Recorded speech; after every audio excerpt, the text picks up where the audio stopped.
and welcome to the SciFirst MovieTalk episode. So, in this episode, I'll be discussing Disney's 1951 animated classic, Alice in Wonderland, which is actually Disney's 13th animated classic.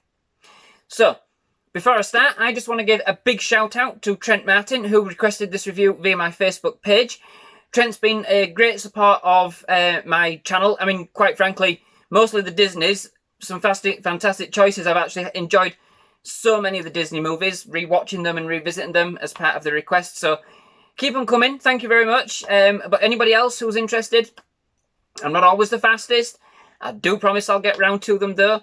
But yes, any other movie reviews, I'm happy to take a stab at them, whether or not I've watched them or not. Very happy.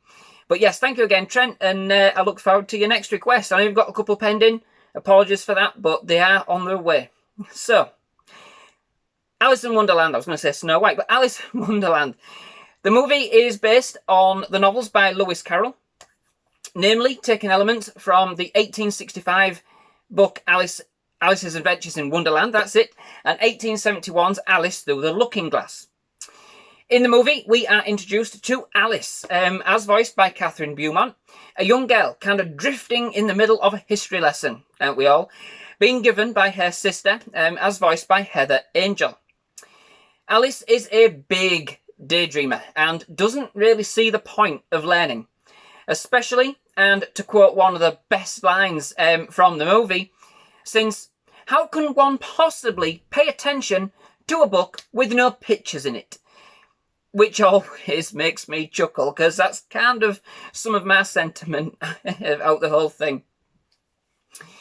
Anywho, losing concentration, Alice starts to wander, and as does her mind. And we learn how Alice would actually do things in her own world, where she would be able to talk to flowers, her cat would be able to say, "How do you do?" and the whole world would be a bright and cheerful place, with everybody doing as they please.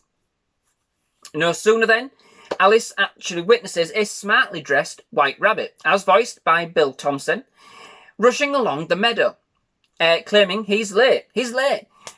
Very intrigued, Alice follows him into a large rabbit hole, thinking he's off to some kind of party, as you would, of course, but ends up falling head first down a deep and mysterious chasm filled with wondrous objects as she falls. At the bottom, she finds herself in a strange world where nothing makes any sense, or is as it may seem, full of colourful and outrageous characters that have some very, very spurious reasoning behind their actions and never really fully listen or think things through. As she journeys through this wondrous land, a wonderland, if you will, she embarks on an adventure like no other, where nothing makes any sense. And she never lets up on her quest to really find out what the white rabbit was actually late for. So, for an earlier 1950s Disney, this movie actually features a very strong female lead. Probably one of the earliest, kind of most rounded and padded out female characters featured in a Disney movie up to that point. Alice is a great character, absolutely. She's headstrong, she's independent, brave, to say the least. I love the way that she actually handles most of the adventure in her stride. At the beginning, never once looking back as she goes down that rabbit hole. There's no sense of danger or trepidation. Just eagerness and excitement. Just jumping in with all that she had. Kind of without giving it a second thought. Of course, I appreciate the moral of the story. Daydreaming and silliness are not desired qualities in a young lady. And so in this, it just can't help but kind of feel a little preachy. But despite this, the movie has a real sense of adventure and the unknown, with a real kind of character-driven story. The film is beautifully animated, bringing us a real cavalcade of colour and imagination. It's certainly one for, all of the daydreamers out there. It really is. It is simply pure escapism. It is, however, when you think about it, a real clever way to bring us yet another anthology-style film, without letting on to the viewer that this is actually the case. The film has no overarching plot, being simply Alice's journey through Wonderland itself. And in this, we get to meet some very interesting characters, most certainly, such as the excellent March Hare, as voiced by Jerry Colonna, and the Mad Hatter, as voiced by Ed Wynn. And, visit some very unique places, to say the least. But all of these are in a series of shorter stories and features that are kind of pinned together by Alice's experiences in Wonderland. Concepts and characters are pretty much only introduced as we go along, and the film's main antagonist, the Queen of Hearts, as voiced by Verna Felton, is only in the final sequence. But I must admit, this style does kind of fit the ethos of kind of Alice's mind, almost making this stuff up as she goes along. Unlike earlier films, which attempted this kind of storytelling, Alice in Wonderland actually certainly succeeds, I think, bringing us a very charming tale all told, full of cute and dainty songs, and at least one that's just as mad as a hatter. It is just mad enough overall to work, and if I'm honest, fairly well threaded together for the most part.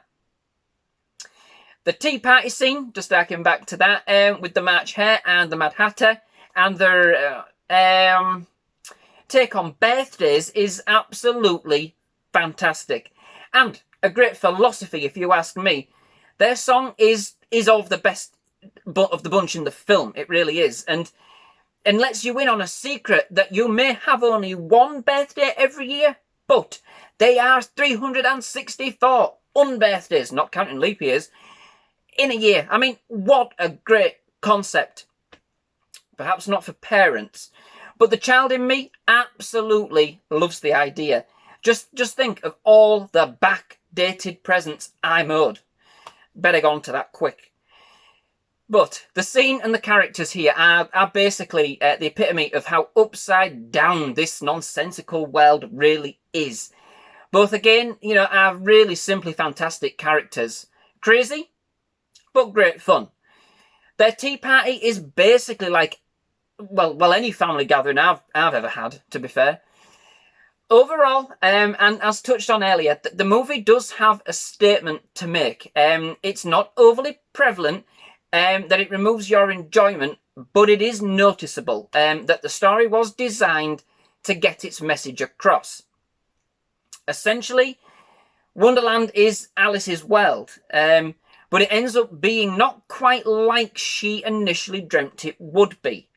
So in essence, even her own mind starts to dismiss the idea of living in a world of nonsense. And it does end up getting too much for her in the end, even with her strong and fearless and nonchalant attitude towards life. Almost like the film wanted you to feel that she had kind of gotten a taste of her own medicine, if you like, with her kind of finding out just what it would be like to live in a world where nothing made any sense. Alice learns to pay for not listening, basically, and for not paying attention, which in some respects could be construed as kind of counterintuitive message, in my opinion, kind of stifling dreams and creativity, which this film actually in its main does kind of promote, in my eyes. Overall, it's a nice and brisk, and it's just lots of silly fun. It has a fairly polite feel to the whole affair overall, and I would suggest it's fairly inoffensive. It's a very charming tale with some fantastically offbeat and outrageous characters along the way that I am sure will continue to delight audiences, young and old, for many years to come.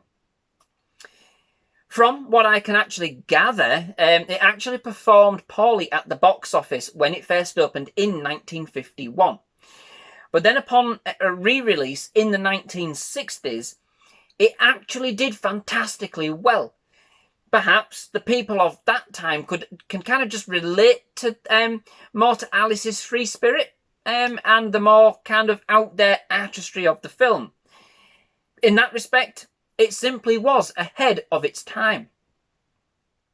So, that brings me to the end of this episode. Thank you very much for watching. I do hope you've enjoyed it. If you have, please leave a like. Please do hit that subscribe button for more movie reviews, trailer reactions, and other movie-related content. We have absolutely loved having you here at SciFirst MovieTalk. We'd definitely love to have you back. But most of all, thank you very much for joining us. Goodbye.